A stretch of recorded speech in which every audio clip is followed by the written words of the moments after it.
First on BBC One, a major new series examining the role of children in criminal history and our attitudes to their punishment and rehabilitation. It begins with the very rare crime of children who kill, and a case which shook the nation and continues to raise disturbing issues of moral concern. The murder of James Bulger.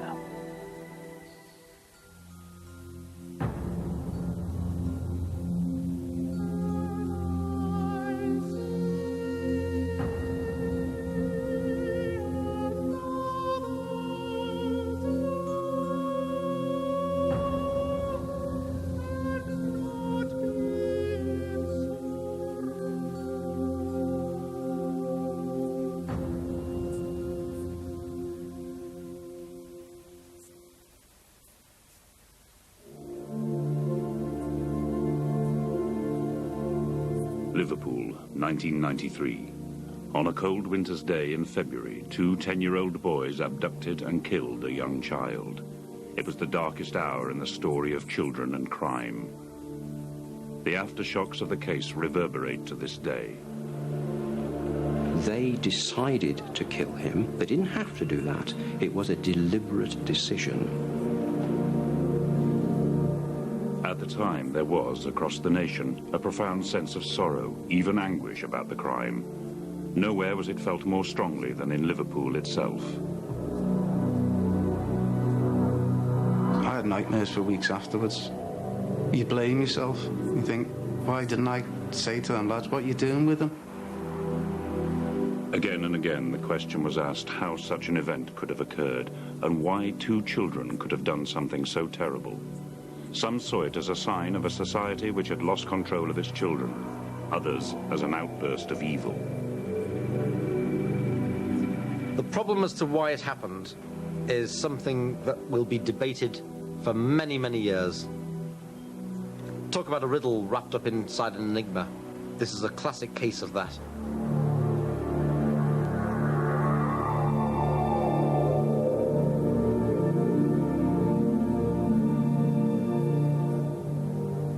On the afternoon of Friday, February the 12th, 1993, James Bulger took her 2-year-old son James to the Strand shopping centre in Bootle. She was a loving and attentive mother, and her little boy had all the energy and curiosity of a toddler. Shortly after 3:30 that afternoon, Denise went with James into A.R. Tim's, the butcher's. In the short time it took to make a purchase and look for change in her purse, her son had disappeared. I was called to the Strand to take a report of what we call a missing from home. Denise was waiting for me there, and she was quite frantic by this time, and said that her little boy had gone missing in the Strand within a very short space of time. He'd been there 1 second, and then she looked away and he'd disappeared. This is Radio Merseyside. Concern is growing for a 3-year-old boy who went missing whilst out shopping with his mother in Bootle this afternoon. We appealed through the media for witnesses, and about 9 o'clock, a very tearful lady came into the police station. She was most upset. And what she described was 2 boys with another young boy, who she described as James Bulger, on the canal bank, immediately outside the Strand. And they appeared to be mistreating this young boy. She thought that it was 2 brothers who were fighting, a normal occurrence, and thought nothing more of it. And that was the first indication that we were looking at something more than just a child who'd walked off. The Strand, like any modern shopping centre, was well equipped with closed-circuit television cameras. On Friday night, Merseyside Police's Operational Support Division went through all the tapes from that afternoon. About 1 o'clock they gave me a call to say they had something on the monitor and could I come and have a look at it. I went over immediately from Bootle Police Station, which is right next to the Strand Shopping Centre. And when we actually examined what happened, you could see Denise when she arrived with James, and you could trace them on various cameras, how they shopped during the day. And what you got from the cameras was Denise going into the butcher's shop, and then James walking out, just toddling out, and then disappearing.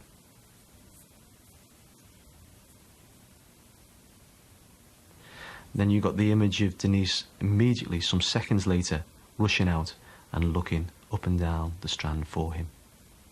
Denise is frantic. She's looking everywhere. She's asking people. She's so upset, and she immediately runs off to the security. She reacted ever so quickly. She did everything anybody could ever expect a parent to do.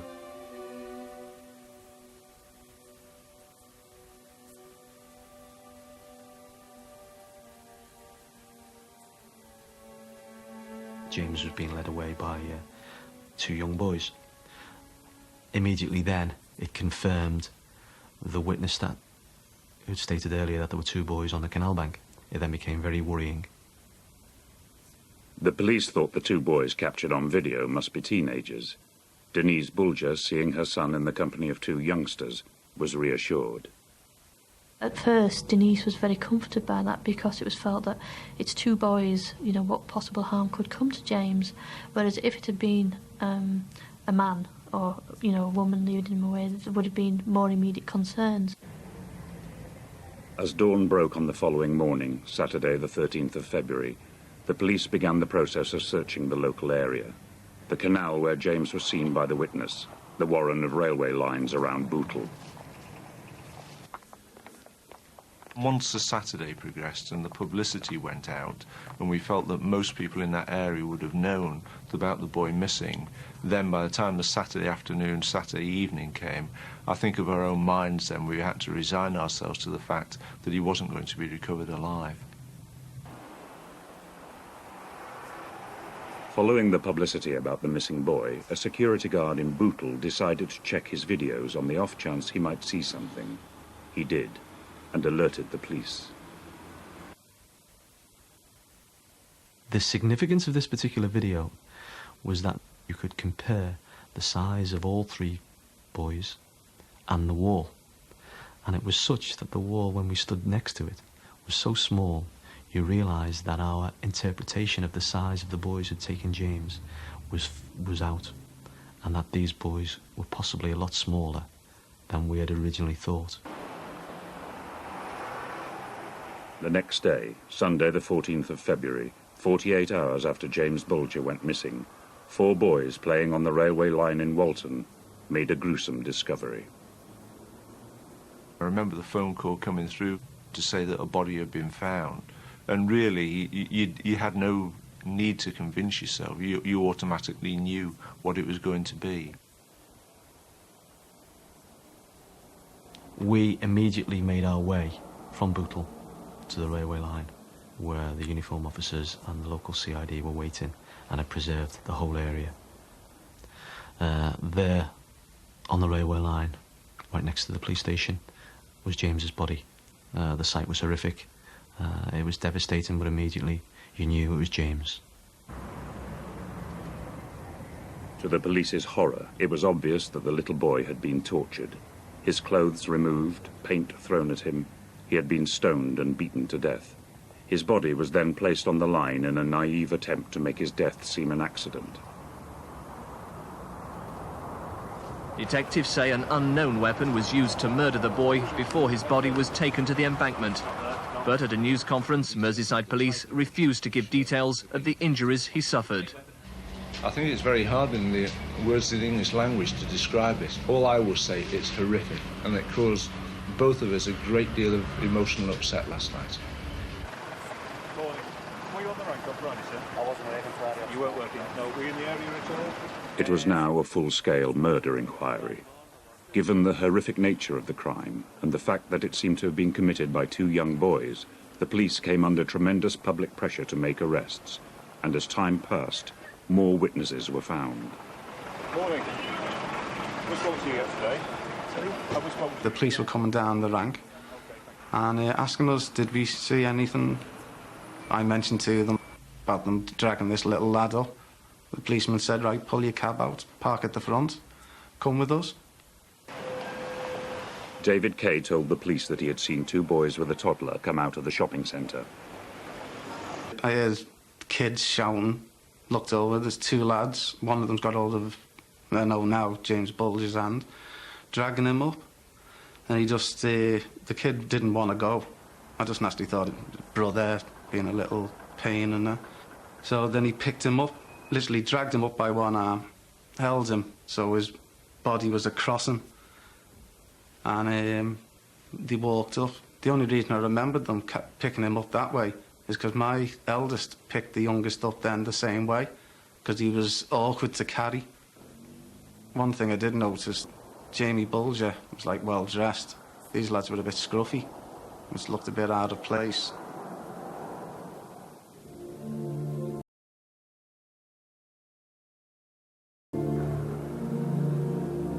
By Tuesday the 16th of February, Albert Kirby and his colleagues had taken statements from a number of witnesses, many of them distraught. Together with the video evidence, the police now had a fairly accurate picture of the 2-mile forced march to which James had been subjected, from the shopping centre to the railway line in Walton. But they were perplexed and horrified that young boys could have committed such a crime, and decided to call on the assistance of a psychological profiler to help them understand the offenders. As the inquiry progressed, we realised that we were going to have to face the possibility of arresting and interviewing 2 very young boys. I invited a profiler, Paul Britton, to actually give his experience on how we should actually build in a strategy to deal with those. And the man was very, very helpful. He wondered if I could help to give them some advice about what might or might not have happened. There was an enormous pressure from the local population for this to be resolved immediately. They were very, very badly traumatised, generally, by what had happened to the boy. Even though they didn't know the graphic detail, it had leaked out that something pretty unpleasant had happened. We'll move on to the other side of the road. There's nothing to see. Angry crowds had gathered when police arrested and then released one young suspect. You must have him in there. There was what was amounting to a vigilantism beginning to develop, and there were public order difficulties that were certainly having to be dealt with. By studying evidence of the abduction 2 days before, Paul Britton was able to provide a psychological photo fit of the suspects. He built up a picture of the abduction from the Strand, starting with James Bulger slipping free from his mother's hand. He had a detailed description of the route which the boys took. You can be standing in a very busy city street with all sorts of traffic going on, and in the space of 10 or 15 seconds, you can go down a flight of stone stairs, you're into a very quiet, isolated world, the old canal communication system. And there is evidence that they took the boy there, and he was known to have been distressed somewhere at that point. 38 witnesses had come forward and told the police what they had seen. After a mile or so, the boys and their victim came to Breeze Hill Road and crossed to the covered reservoir. It was here that one witness had actually confronted the boys and asked them what they were up to.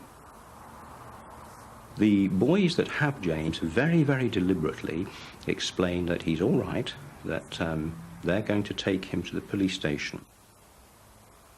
You see their ability to front out adults and also to deceive. They're quite accomplished deceivers by this stage. Deception isn't a problem, lying isn't a problem. They're able to deal with adults face to face without being apprehensive. They know what they're doing. We make our way across the remaining major streets, and then we turn, really I suppose for the last time, away from the adult world, and we go on to the sideways, the pathways that run behind the houses and between the houses. And the excitement that they are having, doing what they have planned to do, begins to escalate. And you see that in the continued abuse to the child as they reach the railway track. And finally they come to the scene of the crime itself, and they then subject him to a series of injuries. And there was nothing to stop them. Paul Britton drew these shocking conclusions, that this was not a prank which had gone wrong. The boys had acted deliberately. He explained that they had shown such knowledge of the area they probably lived locally, and that they would now be hiding at home, afraid to go out. The police also sought the help of the Ministry of Defence, who enhanced the video pictures of the two boyish suspects. When these images were released, the police received a huge number of calls. We were getting information from many people. There was lots and lots of information coming in from witnesses and potential witnesses. But we were no nearer to identifying those boys who were responsible for taking them from the Strand. Our inquiries now indicate to us that in all probability both of these Albert Kirby presented the media with further details of the murder in an effort to jog people's memories. At a press conference, he said that blue modelling paint and batteries had been found at the scene. The forensic tests show quite clearly that both of them have been in contact with James's body at the time that he would have been injured. Albert Kirby's information was crucial. On the 17th of February, a woman came into a local police station. She said that she knew a neighbour's son had been truanting on the day of the murder. He was called John Venables, and he had been sagging off with a boy called Robert Thompson. This was the moment of breakthrough. He'd come home, and his jacket was full of paint. She didn't want to make a statement, but she said her friend was sagging with a boy called Thompson, who lived near to where the body was found. The police checked through their computer records, but found nothing on Thompson and Venables. All the same, they decided to arrest the boys on the following morning, Thursday the 18th of February.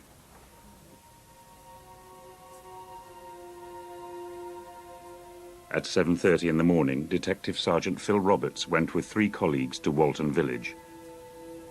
As Paul Britton had predicted, the suspect lived close by the scene of the crime. 4 of us went to the front door. It was answered by Thompson's mother. Robert at the time was still upstairs. So I asked the mother, I said, could you go and get Robert? I want to speak to him about the murder of James Bulger. He comes in, 4 foot nothing. I looked at him and I said, take a seat, Robert. I got onto my knees so I could have eye contact with him, explained to him what I was doing there. And then he just sort of started to cry, said I didn't kill him. Robert Thompson, aged 10, was the 5th son in a family of 7 boys. His father had walked out several years before. Although Robert had never been in trouble with the law, his brothers were known to the police, and 2 had gone into care. At the same time, neighbours were surprised to see police arriving at John Venables' home in Scarsdale Road on the Norris Green estate. I was just leaving for school, if I remember right, and then a police van come past, a couple of police cars and a couple of just ordinary cars, and they all pulled up. They took John away. About 10 minutes or so, you know, and they took John away, but there was a lot of police there, you know. They were down in force. It never really occurred to me that it would have been John. John Venables, like Robert Thompson, had never been in trouble with the law. His parents had split up, and he lived with his mother, 2 miles from the scene of the crime. Following the abduction of James Bulger on Friday the 12th of February 1993, and the subsequent findings of his body on the railway line in Walton, 2 boys aged 10 years from Walton area have been arrested and are currently being interviewed by Merseyside police at police stations on Merseyside. The boys were taken to separate police stations. Robert Thompson was held at Walton Lane, only a short distance from the scene of the murder. You were all of a sudden struck by just how small he was, how young he was. There was a squeaky-voiced 10-year-old boy who wasn't really making himself heard in amongst the clamour of what everyone else had to say in the room. Yeah, you felt very protective towards him. John Venables was held in Lower Lane Police Station. He was in a detention room, as opposed to a cell, at Lower Lane, with his mum. Couldn't believe my eyes when I saw him. Looked like an 8-year-old, very small and very polite. And I asked him whether he was involved, and he denied being anywhere near the Strand in Bootle. So, naively maybe, I believed that, and looking at him, I couldn't see him being responsible for it. That evening, the interviews began. Robert Thompson was the first to be questioned. He was a very aggressive young boy, very objectionable, very difficult to interview, didn't make any admissions, even when facts were put to him, which really he could not deny. A few minutes later at Lower Lane, John Venable's interrogation began. I would have been, normally, considering advising him not to say anything. But his mother said, no, he's got nothing to hide. And even if there is anything to hide, I want him to answer questions. Throughout the first interviews, John told lie after lie after lie. He was never near the Strand. He was never been to the Strand. He'd never seen James Bulger. And he only ever changed his tack when it was proved to him that what he was telling us was wrong. That evening, on the BBC Crime Watch programme, Albert Kirby showed the Ministry of Defence's enhanced pictures in an appeal for more witnesses. Good evening. Tonight we start with new details that have just become available on the case that's been uppermost in all our minds this week, the murder of 2-year-old James Bulger on Merseyside. John Venable's solicitor, still believing that his client had nothing to do with the affair, was watching at home. The video was in colour and showed the boy who was leading James Bulger out wearing a mustard-coloured anorak. And, of course, the first thing I said when I went in on Friday, because I couldn't sleep Thursday night, what colour anorak did you wear? And he said, mustard. Thompson swung his legs between the chairs, swung them to and fro when he was either telling lies or I was getting anxious about certain questions. And when he started letting things slip, the mother prevented a lot of admissions because she used to start to cry. During his interviews, Robert Thompson admitted that they had been at the shopping centre on the day of the abduction. The police now told John Venables and his mother that the evidence of his involvement was compelling.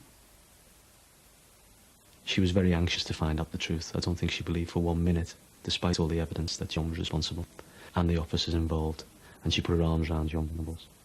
She then said that she would always continue to love him, no matter what he did, and it was very important that he told the truth. And then the walls caved in.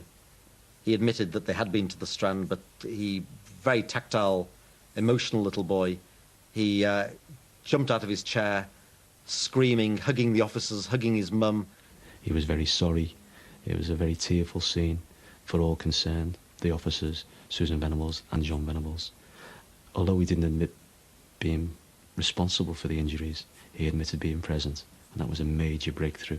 John said that he only threw tiny stones, or alternatively would miss on purpose, prompting Thompson to say to him, "Are you blind, divvy?" Each boy now blamed the other for the crime. Thompson tried to persuade me that everything that had happened to James Bulger was Venable's fault. That he was behind the planning, that he thought of taking James to the railway line. And he just never wore. At 6:15 in the evening of 20th of February, after 3 days of interviews, Jim Fitzsimmons charged John Venables with the abduction and murder of James Bulger. I went down and charged him formally, and his mother and father were alongside him, and his solicitor, and John Venables cried. And his mother was crying. That was quite an emotional time for them as well as everybody else. I went to Walton Lane police station immediately afterwards, and I charged Robert Thompson. And Robert Thompson didn't say anything. There was no emotion whatsoever from Robert.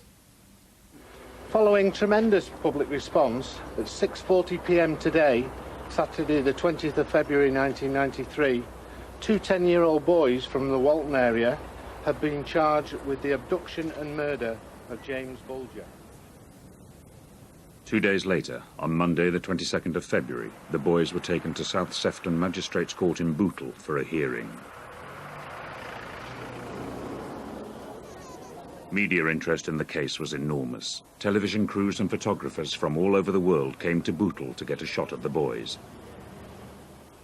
Public anger too had been building for some time in Liverpool, both against the boys and the intrusiveness of the media. A menacing crowd gathered outside the court, waiting for the boys to come out.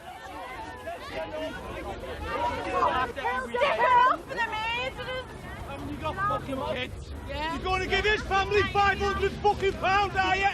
Robert, for one, was terrified by the media interest and the public interest because he saw the two as being the same. The crowd outside the South Sefton Magistrates Court when he made his first appearance was probably about half reporters and half people who wanted to try and get him out of the van. This was a string him up crowd.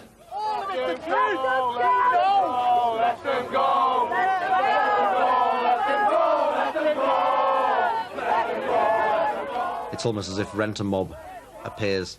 And there was a very large crowd outside. Public feeling was very strong on Merseyside, and elsewhere as well, but particularly on Merseyside.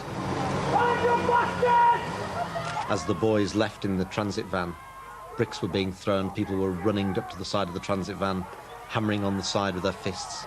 The boys, I know, didn't like that one bit.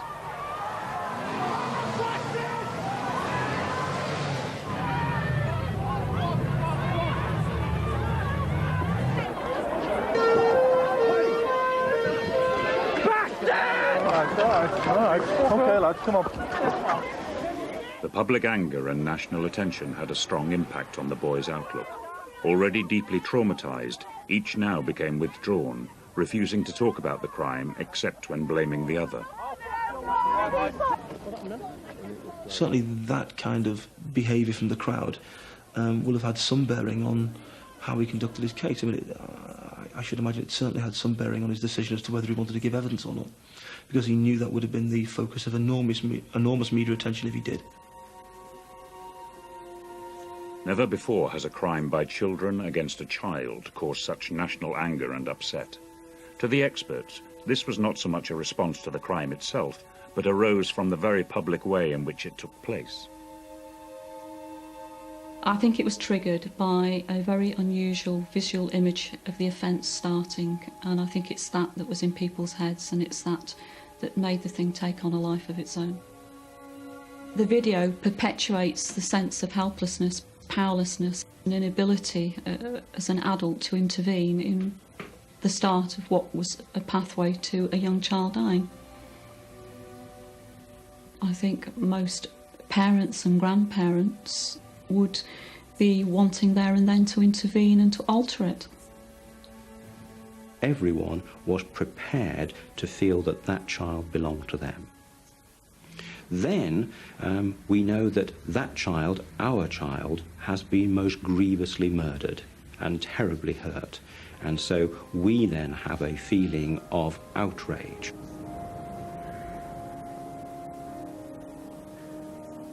James Bulger's funeral took place amid scenes of great sadness, personal grief, and national mourning. It was as if a blow had been struck at the nation's heart, made doubly grievous by its seemingly inexplicable horror. But for all its horror, the crime was not unique. Although mercifully rare, the killing of children by children under 14 has occurred from time to time over the years. There have been at least 17 cases since the war. Children have both been abused and been abusing and murdering and hurting other children for a very long time. But I think we've often found it very difficult to face up to. And I think what's happening at the moment is that society is painfully coming to terms with the fact that children, a minority of children of course, do hurt, do abuse and occasionally murder other children. John Venables and Robert Thompson were taken from Liverpool, the city of their births, and a place they had devastated by their actions, and put in separate secure units. Dealing with the boys themselves was immensely difficult. Both were diagnosed as suffering from post-traumatic stress disorder and seemed incapable of instructing their lawyers properly. He had his own Game Boy, I had a Game Boy. We'd play Game Boy. And he'd say to me, "You're not going to ask me any hard questions, are you?" I said, "No, not today. But I will eventually have to ask you hard questions." And then gradually I'd come back and I'd get a little bit of information about schooling, background, truanting, where you went that day. But always, can't say any more. Too hard questions. Over that summer, efforts were made by police in Liverpool, social workers and psychiatrists to answer one burning question. What was it in the background of two such unremarkable boys which could have prompted so dreadful a deed? John Venables and Robert Thompson were never considered potential killers by social workers or police. During the course of this investigation, I think we interviewed and arrested about 60 boys. And some of the background of these boys was unbelievable. I mean, boys who had committed serious violent offences at the age of 8 years old but couldn't be prosecuted. Boys who you thought they are going to be very, very dangerous in the future. And I don't think from the research I did with the school and with the families that this ever became evident from either John Venables or Robert Thompson. There was nothing to suggest in their background that they could carry out the horrific injuries that they actually did. John Venables' neighbours in Norris Green were also perplexed that the little boy they thought they knew so well had become a killer. Just a normal sort of kid. He was easily led. We used to run in the street, and if any kids in the street, he'd throw a stone at them but run away. He wouldn't stand his ground. He'd always run from somebody and get the safety of his gateway or his house. I've often thought, you know, well, was there something there that I should have picked up on? Was there something there that we could have noticed? Was there something that was different about him? But I can't recall anything that was different about him. You know, he was just a normal kid. He looked out for his brother and sister. He tried to help them as much as he could. He fought with his brother and sister, just like every family does. You know, I wouldn't have picked him as a bully. But such children do not become killers out of the blue.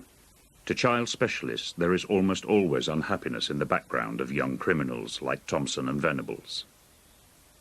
They may have been abused, they may have suffered very serious bullying, they may have been very cruelly treated at home or elsewhere, and they often have problems with school and academic work because perhaps they're constantly distracted in their own minds. They are rerunning unhappy, traumatic events that may have occurred at home, and they're not able to concentrate on their schoolwork. It makes them look for another outlet for doing something that can make them feel effective.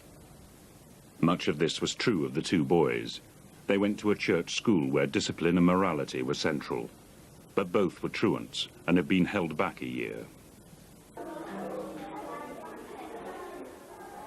This home video was taken at a school party 6 months before the killing. Robert Thompson is the little boy circled. What shocks is his size and childishness. His family life was unhappy. A social work report after the killing revealed that his father was a violent drunk who had disappeared. His mother had subsequently attempted suicide. She too drank heavily. He was the fifth of 7 brothers who grew up afraid of each other. It was alleged that they assaulted and tied each other up. John Venables came from a more secure home, but something was wrong and his education was failing. A teacher from his previous school wrote a report in which she described his disturbed behaviour, how, among other things, he attacked other children, hung himself upside down from coat pegs, lay under chairs, and stuck paper all over his face. People will say, well, there are thousands upon thousands of children who have these negative experiences and they don't all go on to do this. And when they say that, what they are implicitly wanting you to accept is that there isn't really the connection between those background factors and this terrible event. Well, of course not everyone goes on to do this, because for many people there are other mediating factors in their experience. They come across particular teachers at school, they come across other friends, they come across people from other families that provide alternatives. The key thing about the children that killed James Bulger is that they didn't find those external sources of correction. They found each other. This was the tragedy. No social worker, teacher or professional picked up the signs that these two boys were out of control. Like so many boys who fall into crime, the boys would spend hours together out of school in their own world of petty thieving and idleness, shoplifting and hanging around in the Strand. On the day of the abduction, the cameras show they had truanted for more than 3 hours in the shopping centre, even trying to pick up another boy before they took James. They would have started off with some sort of general conversation that had nothing at all to do with killing a child of James Bulger. Just the ordinary sort of boastful conversation that two youngsters have. And at some point, it comes to do with beating somebody up, hurting someone, killing someone. Oh, no. Oh, yes. And suddenly, there's a dare in it. Oh, yes, I could. And there's something to prove. Well, how could we do it? Well, wouldn't someone stop us? Someone would get it, we'd get caught. No, we wouldn't. And once they are committed, they can't lose face. Many thought that John Venables was the weaker of the two, and that Robert Thompson led him into trouble. But there is no evidence for this. In the first instance, I think it was Robert who took James away.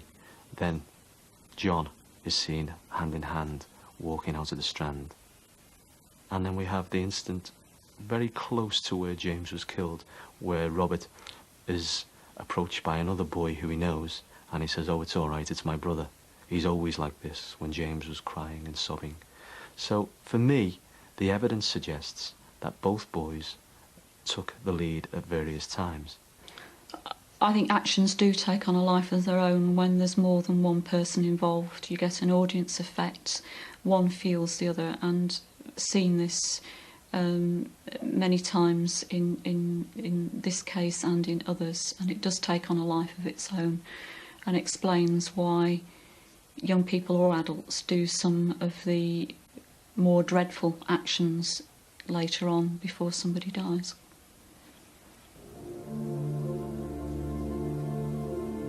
Nine months after the murder, the two boys now faced the full majesty of the law, a trial in open Crown Court. The purpose of the trial was to establish the boys' guilt, not the reasons for their actions. The case was heard 30 miles away at Preston, so as to avoid a repeat of the ugly scenes in Liverpool. Nevertheless, there was enormous interest. The boys were the youngest children to face trial for murder this century. Many thought it outdated and wrong to deal with 11-year-old boys in this way. On the 1st of November 1993, the two boys were brought from their separate secure units for trial. Both had pleaded not guilty to charges of murder and abduction. They were sitting on a dock which had been built up specially so that they could be seen properly. They were sitting in a room full of the world's media. I mean, every square inch of seating space was occupied in that room. The acoustics in the room were terrible. It's a tall wooden room. Everything creaks. It was an effort to follow what the witnesses were saying, to try and maintain that kind of concentration and hope to instruct your lawyers at 10 years of age in those circumstances, perhaps expecting a little bit too much. What happens is that young people cut off, switch off, and I think for much of the time don't follow the proceedings in court, and it takes a long time to undo that before you can get on with the important work that the public rightly want doing, which is to understand why and do something about it and ensure that these young people or other people who are at risk of being like them don't do it in the future. I've had the experience of speaking with judges, barristers, solicitors throughout Europe on this particular case, and I don't think there's any other system, certainly in Europe and in North America, that beats the system that we have of actually prosecuting and ensuring that at the end of the day that fairness is displayed to the defendants, in this case the two young boys. As the first day of the trial ended, it became clear that the boys would not be cross-examined. Their lawyers felt it would be too traumatic for them to give evidence. For the trial to go on, the court had to confirm that the boys knew right from wrong. Eileen Vizard, a psychiatrist who had examined Robert Thompson, told the court that in her view he did, but that was all.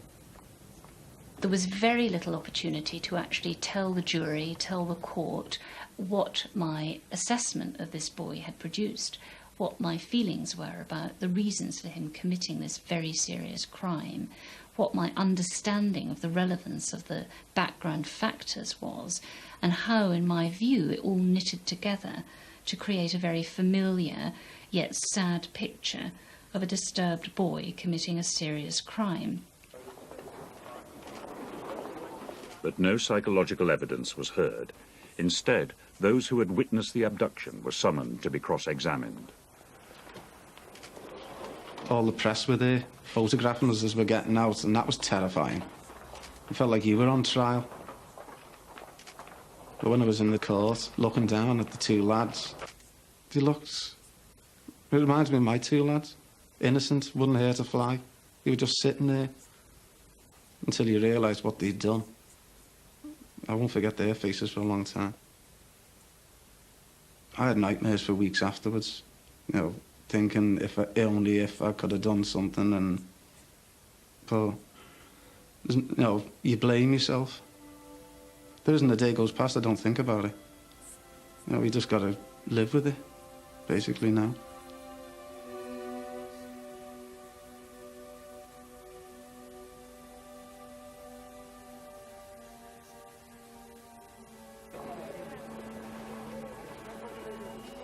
We had to prepare the family because there was representatives of the family there every day. We had to go through a process with them to make them aware of what evidence was actually going to be heard in court that day. It really was a very chilling and a very emotional process to have to go through. Ralph went for the first few days to court, and then thereafter he said that he didn't want to go because he felt he was too close. He was within sort of touching distance almost of the two boys, and he couldn't cope with that. He didn't want to be that close to them. I don't think he was ever going to physically attack them or anything like that, but he just couldn't stand being so close to them after what they'd done to James. As the evidence developed in court, and then in particular then when you got down to the forensic and the pathology evidence, you could witness amongst the jury, members of the public, people crying quite openly and quite unashamedly, and so they should have been.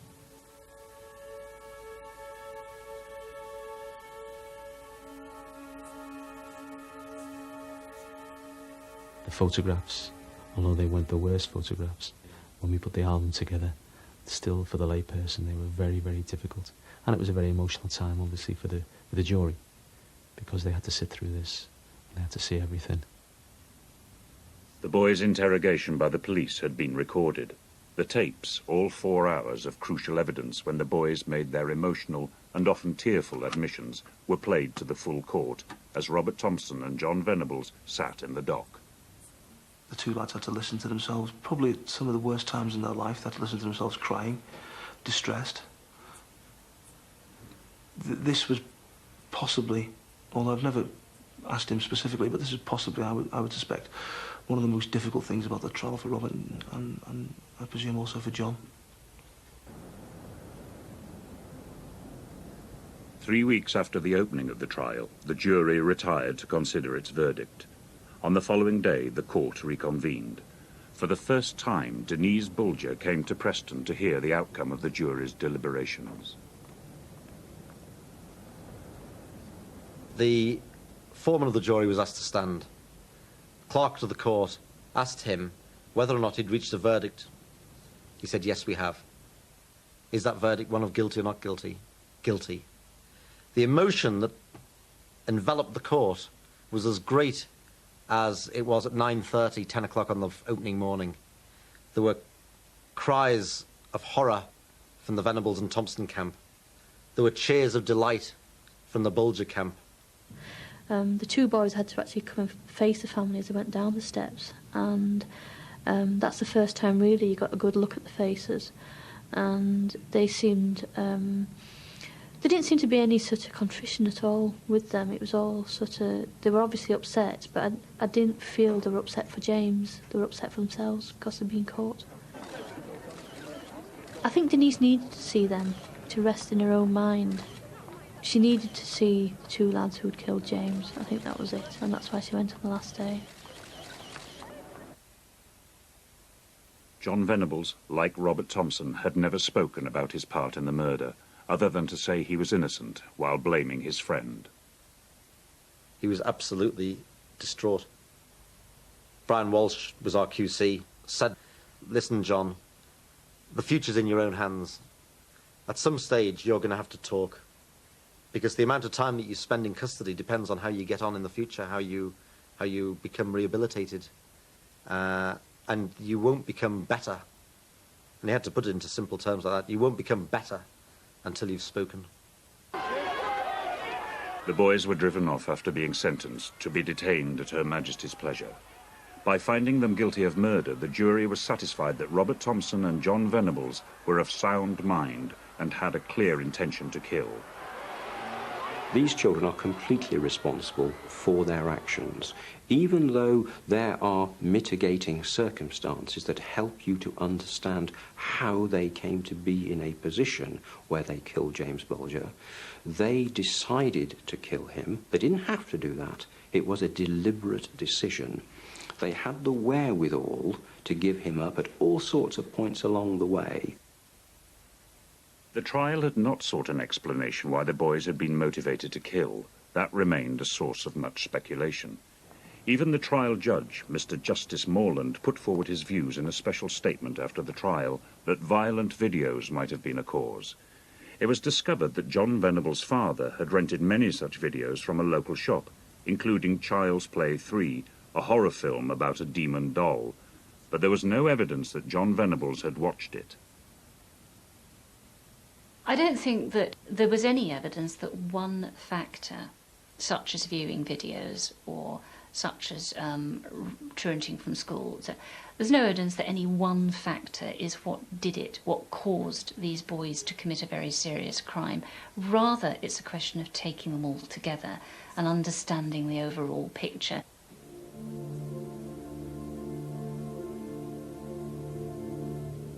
Over the years, some explanation of why two Liverpool boys killed James Bulger has emerged. That they were low achievers, lacking grown-up supervision. Left to their own devices, they acted together, egging each other on, and that a spiral of violence was unleashed which neither could control. All these things came together on that terrible day. But for many, there is another, simpler view. I've done a lot of soul-searching and inquiring and thinking myself, and I'm now firmly convinced that children, just in the same way as adults, can be evil by nature. In this particular case, albeit that we had two boys who were different in personalities, that when they were actually together, they produced evilness to an extent that none of us would ever have dreamt that you could have actually witnessed. For anybody to commit the crimes that they did, I would say there has been an evil outburst. There has been an incident of evil. But whether or not evil behaviour brands you as permanently evil is debatable, and I don't think it does.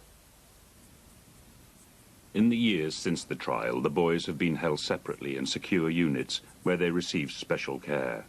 Their families visit them regularly. Both must face up to their actions and describe in detail their part in the abduction and killing of little James Bulger. This is the first step on the road to their rehabilitation and eventual release. It's quite a difficult concept for people to get hold of, but they viewed their own actions in the killing of a young person, and that leaves them with nightmares, intrusive thoughts, trying to alter the ending of this to make it end in a different way so that somebody wasn't killed. And in this particular case, there are, unfortunately, because of the amount of media attention, day in, day out, reminders. But those who suffered most, the Bulger family, continue to be devastated by the killing of their son. Denise and Ralph have actually separated since the trial. Denise has now got a new baby who's, you know, a lovely little lad. But I think her and Ralph just couldn't cope with the trauma of the whole case. Certainly I think James's death and the actual Sutter Court case and everything had a big part to play in splitting them two up. The trial and sentencing of the boys remains the subject of controversy. In March this year, their lawyers won the right to take the case to the European Court of Human Rights, arguing that their trial was inhuman and degrading. If successful, the way the criminal justice system treats young children in serious trouble could be changed forever. Meanwhile, Denise Bulger campaigns for the boys to be locked up for life. John Venables and Robert Thompson will leave their secure units when they reach 17 in 2 years' time and be sent to the very different world of the prison system to serve out the rest of their sentences, the length of which is yet to be determined. I think Robert would tell you that he's getting an excellent education at the moment, and I'm sure that he's getting some of the best psychiatric care. I think my main concern is what happens now when he moves on through the system to young offenders institution. And I'm concerned that he isn't sort of put on prison at risk status, segregated from other prisoners, and all the good work which is being done with him now is undone in those institutions. If the two cannot survive in the brutal world of a junior prison, they will spend hours on their own in the brooding silence and safety of the segregation unit. But the case of John Venables and Robert Thompson goes far beyond their dreadful actions as 10-year-olds and the question of how they should be treated. I think a society that can produce children who have those difficulties is in deep trouble, because those children are simply examples of children at large. And if there is a significant body of children who are so alienated, so isolated from the values that most of our community has, then the future has to be fairly bleak. The abduction and killing of James Bulger, with its video images, will remain forever a stain on the nation's consciousness. It was a turning point in our attitudes to children and crime. Above all, it showed that while the pressures of the adult world on childhood are ever increasing, children remain children, unformed and very vulnerable. Left on their own, they can go terribly wrong.